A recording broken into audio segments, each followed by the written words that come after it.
Halo, assalamualaikum warahmatullahi wabarakatuh. Selamat pagi semuanya, selamat pagi Bu Sofi. Ini adalah salah satu tugas besar saya untuk mata kuliah psikologi komunikasi.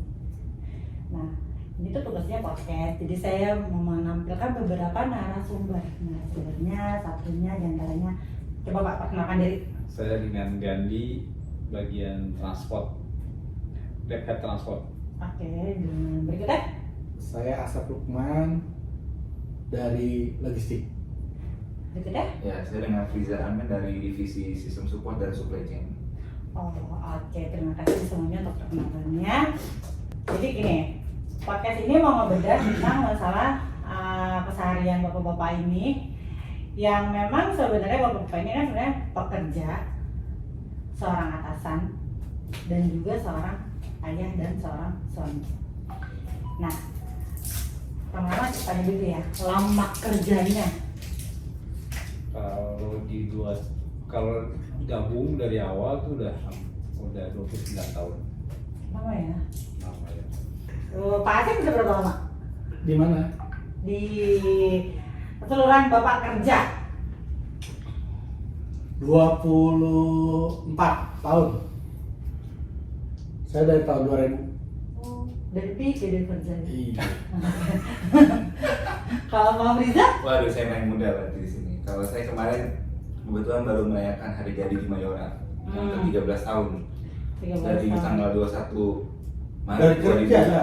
Dari kerja? Iya. Oh, kalau dari kerja Olimpik, pertama kali kan? berarti dari 21 Maret 2008. Berarti udah sekitar 16 tahun. Oh iya, udah lama juga ya Pak. Kalau di Mayora ya dari 21 Maret 2011. 13 tahun berarti. Hampir sama saya 14 tahun Pak. Nah, itu udah pakai emas kan tuh? Tapi emas belum. Nggak dipakai Pak, Oh, nggak belum. boleh ria soalnya. Oh, iya benar-benar. Pak, jadi gini, kita mau tanya nih perjalanan karir Bapak, pengalamannya sama berkarir, nih kayak suka dukanya, terus ya kayak yang apa sih, punya pengalaman kayak gimana sih dalam berkarir itu. Berkarir dulu nih ya yang aku tanya, dimulai Pak Gandhi. Pengalaman dalam hal apa nih maksudnya? Dalam hal istilahnya? Kerja, makan gini, Bapak ini kan sekarang seorang manajer, ya kan? Kan Bapak nggak berojol langsung jadi manajer. Gitu kan. Bapak ini dari bawah, benar-benar dari bawah merintis bisa sampai jadi seorang leader, sekarang seorang manajer. Itu prosesnya tuh menurut Bapak tuh susah banget, atau memang Bapak benar-benar ngejalanin enjoy, atau yang apa memang sebenarnya punya obsesi nih, punya tujuan dalam hidup tuh kayak pengen gue tuh harus jadi seorang yang orang atasan nih, harus punya anak buah nih, gue harus jadi seorang leader nih, atau mungkin Bapak sistem orang yang gue jalanin aja hidupnya gitu. Kalau saya sih sebenarnya ya jalanin aja hidupnya gitu kan. Cuma memang kita lihat karir Pak juga sih sebenarnya gitu kan. Tapi sambil dijalanin aja sih sebenarnya. Sambil jalan aja sih, hidup tuh berjalan gitu aja. Mengalir ya, seperti apa Pak? Iya, tapi nggak dari atas ke bawah tuh juga sebenarnya nggak bagus juga sih ya. Atas ke bawah. Nah, kan dari bawah ke atas kan, betul. Nah, dari bawah ke atas. Ya oke, berarti mengalir aja ya, jadi nggak terlalu punya obsesi apa-apa intinya. Pokoknya segala sesuatunya itu disyukurin aja. Iya, Dan apapun syukur. dijalanin dengan baik. Syukurin dulu. Syukur jatuh gitu. Tidak, sekarang Pak Asep nih gimana nih? Sekarang kan nih Pak Asep nih kayaknya dengar dulu sebenarnya adalah anak buahnya Pak Gandhi ketika di perusahaan yang sebelum. Oh bukan. Bukan. Jadi gini, Sama. saya itu dulu seorang kapiten. Oh, Jadi yang saya merintis dari bawah sampai itu. Nah, Pak Gandhi ini mentor saya. Oh. Jadi saya sebenarnya sama. Sama. Pas saja juga sama. Ini ada keunikan di sini. Karena kita bertiga ini pernah di satu kantor yang sama. Oh, kalian bertiga itu pernah di satu company yang sama. Betul ya? Betul ya? Iya, Sama betul. kita juga baru. Kita aja baru tahu ketemu lagi di baru sini. tahu pas Nah, ketemu di situ. Ya Gitu. ampun. Akhirnya saudara-saudara. Jadi ini menjatuhkan tali kasih. Komunikasi antara saudara yang sudah lama terpisah. Oke, dilanjutkan.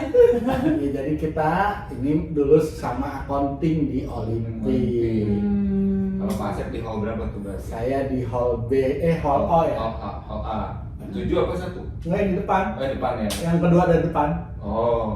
Oh itu, iya. Iya. Iya, kedua dari Oh, depan. berarti ya, Mak. Dokter Ayu berarti ya? Oh, Sama Padian ya? Padian? Iya, itu kan saya ada 2. Oh, ada 2. Oh, SDM, gedung SDM. Gedung Oh, SDM. gedung SDM. Sama sih gitu. Jadi dulu kita tanpa sadar satu kantor. Satu kantor. Oh, Tapi saya nggak kenal dengan Pak Gandhi, Pak Frija juga nggak kenal dengan kita berdua. Belum tahu. Oh, oke, berarti ternyata pernah sama-sama di Olimpik. Jadi gimana nih Pak Asep? Iya, ya jalanin aja. Karena saya sendiri pendidikannya pas-pasan, saya juga orangnya biasa aja. IPK saya juga bagus banget. Berapa Pak? Saya IPK saya cuma 2,6. Tapi zaman dulu bukan segitu tinggi ya? Enggak lah. Zaman dulu berani gitu? Saya 2,6 dengan pendidikan hanya diploma 3. Tapi dulu kan diploma 3 juga udah tinggi. Enggak juga. Sekarang aja baru dielu-elukan S1. Lu gitu, lu S1 lu. Jadi Gitu kan? berjalan Bukan, aja. itu kali ya. Alhamdulillah Pakai pakai fase sekarang. udah S3 di sini. Ya, Nggak ini lebih lah. ya. S3 aja di sini ya. Iya, di sini. S24 sih dekat sih di situ ada Samsung. Tapi mahal sih. Mahal sih, Iya. ya. Kemana sih 24 itu 900 ya. Padahal nggak sanggup. Oh gitu. Oke Pak Asep, saya mungkin sharingnya. Terus Pak Friza gimana? Nah, kalau saya berarti tinggal Cara bikin jejak kakinya Pak Gandhi sama Pak Asep gitu. Kalau misalkan mereka udah ninggalin jejak kaki ya udah, saya tinggal ngikutin aja. Kalau masalah pengalaman kerja sih ngerintisnya ya sama ya. Dulu kan cuma di divisi supporting gitu. Yang lucunya gini, kalau di sini tuh saya nggak nyangka bakal masuk ke divisi supply chain karena dulu tuh sebenarnya yang paling saya benci tuh divisi supply chain. Kenapa? Karena kalau melihat orang-orang itu kayaknya effortnya tuh pulang malam gitu kan, ngeliatin pulang malam bahkan nggak ketemu sinar matahari gitu. Kalau Itu Pak Gandhi. Pak Gandhi. Tapi kita accounting di sana aja, itu Pak Gandhi. Pak Gandhi. Iya. Tapi kan kalau akunting kan ada peaknya tuh akhir bulan closing. Bukan, kan. iya emang closing, tapi bukan nggak ngeliat matahari, nggak pulang 3 hari. Nah itu dia. Oh, abang jarang pulang. Iya. Jadi siapin tenda, siapin gitu. Macam mau ngecamp ya. Makanya, nah tapi akhirnya malah dikasih kesempatan ke situ gitu. Jadi yang namanya proses belajar ya pasti belajar, ngikutin terus belajar. Tadi kan misalkan S3 ya kita S3 juga di sini, SD, SMP, SMA gitu. Ya, alhamdulillah saya juga. Iya. Saya juga sama jenjang pendidikan juga nggak langsung ke strata 1, ke D3 dulu, terus habis itu sambil kerja di sini kuliah di Depok waktu itu. Jadi ngekos di Depok, habis itu ya udah sekarang ngikutin ya ngalir aja lah. Apa yang udah dikasih ya kita responsibel aja gitu. Pak, tapi kalau menurut saya ya, divisi Demanpreneur itu menurut saya di image saya itu divisi yang keren banget. Orang-orangnya beda pintar datanya. Enggak, kalau misalnya dibilang keren, nama saya yang lebih keren. Apa tuh? Ya divisi sales logistik. Karena iyalah. Karena bisa pulang on time. Lagi sales ya? Iya, cuma di sini yang saya belum paham itu cuma di sini logistik yang dibawa sales kan. Bener nggak? Apa dulu? Iya. Bener nggak? Dulu nggak, baru. Oh dulu baru sekarang kan. Nah itu keren menurut saya. Iya, coba bayangin kalau diintervensi kan sama sales logistik kalau kayak ini. Nah itu harus netral logistik. Nah itu sebenarnya Iya. sih menurut kita keren. Berarti menurut itu- Pak Asep itu puyeng sama. Nah itu punya makanya punya semua setengah mati kan harus Nggak tahu bijaksana. aja. Diributin. Itu harus handle banyak divisinya kan harus bijaksana gitu. Jadi itu keren menurut saya sih. Oke, jadi itu kayak pengalaman, sekalian tantangannya juga ya Iya. dalam kerjaan tuh. Jadi macam-macam divisi, macam-macam bagian, macam-macam yang dihadapin, macam-macam juga tantangannya ya. betul. Jalanin aja. Siap. Ya betul betul. Iya. Nih sekarang kita mau nanya nih, sebagai seorang suami dan ayah. Apalagi nih ya yang saya tahu Pak Friza sama Pak Gandhi tuh rumahnya jauh banget. Rumahnya itu di Bogor ya. Rumahnya tuh di Bogor. Jadi kan nih kayak Pak Gandhi, Pak Friza rumahnya di Bogor. Sempat harus ngantor di daerah Cikupa. Pernah sini juga kan Iya, pernah Bogor. di sini dan Mogot gitu. Kayak Pak Asep rumahnya juga di Depok, Sawangan. Tahu kan Sawangan itu terkenal apa di luar Muro? Sekarang udah punya tol sekarang. Ada pintu tol. Oh, tol si Cinere, Cijago. iya Jago yang lewatin masuknya Andara. Iya. Betul. Ya, oke. Nah, ini kan susah banget nih bagi waktu, sedangkan jam kerja kantor yang memang kita bekerja di perusahaan yang memang mengenal jam kerjanya 8 jam kerja yang harus on time. Jam 8 pulang jam 5. Ya, walaupun nggak selalu pulang jam 5 ya. Nah, ini cara bagi waktunya atau mungkin pernah nggak sih ngerasa kayak yang, aduh nggak bisa banget ngebagi waktunya atau aduh kok keluarga jadi kurang waktu. Enggak, memang rezeki saya di Mayora seperti itu. Saya harus masuk tiap libur. Saya ini nggak biasa aja, biasa aja. Malah Enggak, pernah kita pulang. asik-asik aja. Iya. Iya. Pulang belum sampai rumah udah balik lagi kan. Iya, itu kan gara-gara ya. Iya. Tapi Memang masalah sih ya, kita rezekinya makan sekarang makan. nggak seperti itu. Mungkin kita harus pindah dulu, baru dapat yang lain. Gila Pak. Sekarang di sini nikmatin aja. Itu kita mau udah. Pak Frija pulang tengah malam. Malam. Jam 9, paling cepat jam 7 aja ya. Jumpa yang cepat. Tuh. Tapi belum pernah ngalamin kan. Terus gimana? Pulang jam 12 Oh. sampai rest area, ngantuk di rest area, Oh. ketiduran, bangun-bangun subuh. Nyapu subuh. Kalau mau balik ke Bogor, nggak mungkin balik ke kantor, kita nggak balik lagi ke kantor. Belum pernah kan ngalamin kayak gitu kan. Jadi belum sampai rumah udah balik lagi. Iya benar. Makanya kalau Pak Gandhi itu udah punya peralatan baju di dalam.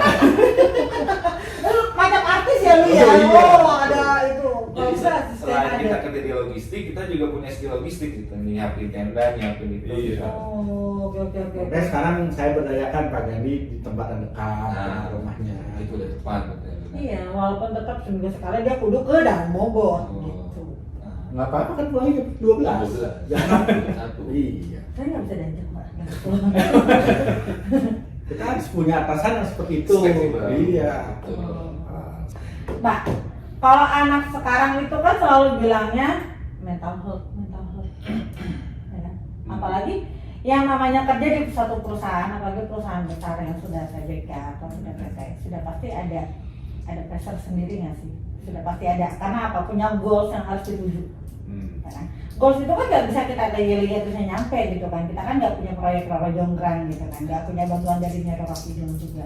Nah ini tuh kayak gimana sih caranya biar menjaga kewarasan kita ini karena biar bisa juga ditonton sama si Gen Z ini yang merasa dapat tekanan dikit pindah gitu. Terus ngerasa kerjaan dikasih banyak dikit, ini ngaruh kok sama KPI saya kan langsung gak penilaian gitu, kayak yang nanti gak ada nilainya lagi buat apa dikerjain. Terus ada salah, padahal cuma salah ngewarnain di Excel, diomelin gitu. Aduh kok bikin aja disalahin, diomelin, aduh mental gue rusak apa gitu. Gimana sih menurut Bapak nih tips untuk anak-anak Gen Z-nya sekarang? Kan sebenarnya kalau misalkan kita udah ketemu masalah yang rutinitas tuh ya, sebenarnya kan kita bisa cari nih sebenarnya apa sih yang bisa dibuat dibikin mudah gitu. Jadi sebenarnya pasti ada yang dibikin mudah lah gitu kan, pasti semuanya bisa dibikin mudah lah, apalagi sekarang memang maju gitu kan. Orang kita ngobrol aja udah bisa jadi ketikan gitu kan, udah bisa jadi langsung tulisan gitu kan. Maksudnya sekarang kita nggak bisa buat itu lebih mudah gitu kan. Sebenarnya sih dia kayak gitu, pasti ada jalan teknologi lah ya. Ya harus lebih melek teknologi juga sih Gen Z, jangan cuma mikir mental. Iya, paling itu sih kalau dari saya. Kalau dari Mas Sep? Apa? Oh, ya dia soalnya belum ngerasain punya keluarga. Kalau udah ada tuntutan dari keluarga, apalagi dari istri 1.000, kan pasti dia juga mentalnya tahan lah. Oh, oke. Ya, berarti kalau udah punya tuntutan, udah pasti kita harus Iya. berjuang lebih ya. Itu karena belum ada tuntutan. Belum dikasih beban aja ya hidupnya ya, belum dikasih beban aja ya. Belum dikasih beban, ya minimal belum dikasih pasangan kayak ibu lah gitu. Iya. Gini, jadi yang kita dapat dari podcast sekarang itu kan karena kita mewawancarai senior-senior yang memang sudah banyak pengalamannya dan benar-benar ngerintis karir dari bawah sampai sekarang berada di atas dan menjadi leader yang baik untuk anak buahnya. Ya di mata saya sih begitu, yang nggak tahu di mata HRD. Nah, makasih banget udah sharing-sharing pengalamannya, dan mudah-mudahan untuk semua yang nonton dan untuk Gen Z-nya bisa nih, maksudnya jangan pernah ngerasa kayak langsung yang down ketika lo ketemu masalah atau mungkin lo ditegur sama atasan lo, bahwa semua itu belajar dari masalah, semua itu belajar dari pengalaman itu guru yang terbaik gitu. aja sih dari kita. Sekian tugas saya untuk podcastnya Ibu Sofi. Semoga diterima podcastnya dan bapak-bapak terima kasih. Terima kasih, Bu. Oke.